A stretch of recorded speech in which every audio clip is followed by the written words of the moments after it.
Hoy en Presencia nos adentramos a conocer un poco de la cultura peruana y para este diálogo tenemos la visita del cónsul general del Perú desde la ciudad de Hartford, el señor Eduardo González. Sabemos que hace poquito tiempo acabas de llegar para la ciudad de Hartford a servir a tu hermosa comunidad del Perú. Efectivamente, hace un poco llegué a Hartford para hacerme cargo del Consulado General del Perú en Hartford, con jurisdicción en Connecticut y en Rhode Island. Hay una gran cantidad de peruanos residentes en el área de Connecticut como de Massachusetts. Sí, bueno, tenemos otro consulado en Massachusetts que está a cargo de otra jurisdicción, y en mi área, que es Connecticut y Rhode Island, somos aproximadamente unos 45.000 peruanos más o menos, ¿no? Parte del servicio que presta el consulado acá en el área, ¿qué es lo que ustedes hacen para la comunidad peruana? Dotamos de documentos nacionales, que es uno de los puntos más importantes en lo cual siempre invocamos a la comunidad peruana, y aparte hacemos visitas itinerantes a determinadas ciudades dentro de mi jurisdicción para facilitar el desplazamiento y así ahorrarles el desplazamiento a la gente, ¿no?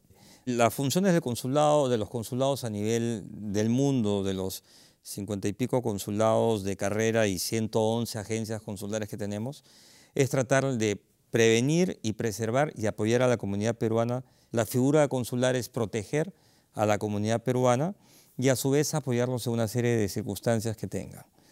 Ese es el primer punto, pero aparte promover la cultura peruana. Conocemos que Perú es una civilización antigua. ¿Por qué se le considera así?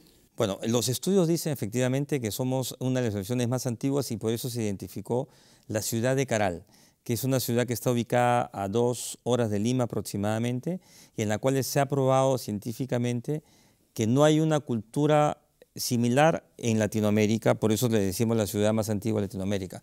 Entonces, es una ciudad muy antigua en cuanto a edificaciones y construcciones para la época, evidentemente, y data de cerca de unos 3.000 a 4.000 años de antigüedad, antes de Cristo.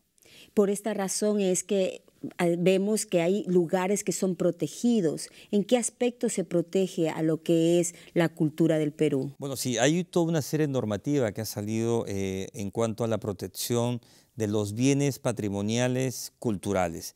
Es decir, por ejemplo, tenemos Chanchán en el norte, tenemos también en Lambayeque, tenemos donde está el museo justamente, donde está el señor Recipán.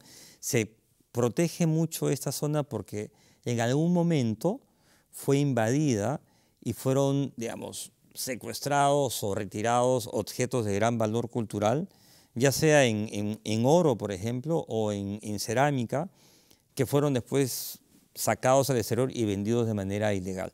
Los lugares más exóticos que nos podría recomendar si queremos ir a hacer turismo en Perú.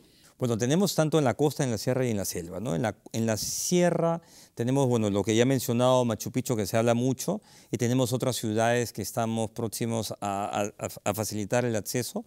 En la selva tenemos unos lugares muy exóticos, muy bonitos, tanto en Iquitos como en Tarapoto, en Pucallpa. Hay unas zonas donde se pueden hacer viajes en río y visitar algunas zonas muy, muy bonitas. El clima también es muy variado. El clima es muy variado. Tenemos también una variedad de microclimas dentro de todo el Perú, pero en la zona de la selva es muy caliente y luego cambia el clima, ¿no?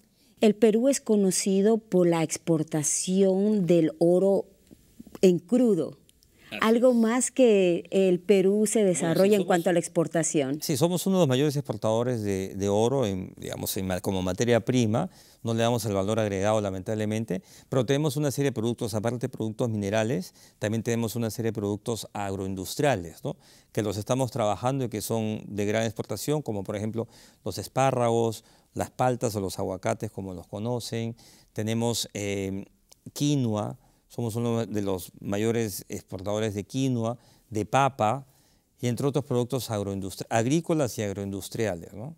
¿Cuántos idiomas posee el Perú? Bueno, nosotros la lengua oficial es el castellano, el español, pero aparte tenemos reconocidos también oficiales el quechua y el aymara. Aparte hay una diversidad de lenguas cortas que se han ido perdiendo en el tiempo y en el espacio debido a que lo van dejando de hablar. Espero algún momento poder nuevamente visitar el hermoso país del Perú. Bueno, sabemos que Perú es una hermosa tierra. Para ir y visitar así, pues, concluimos este segmento.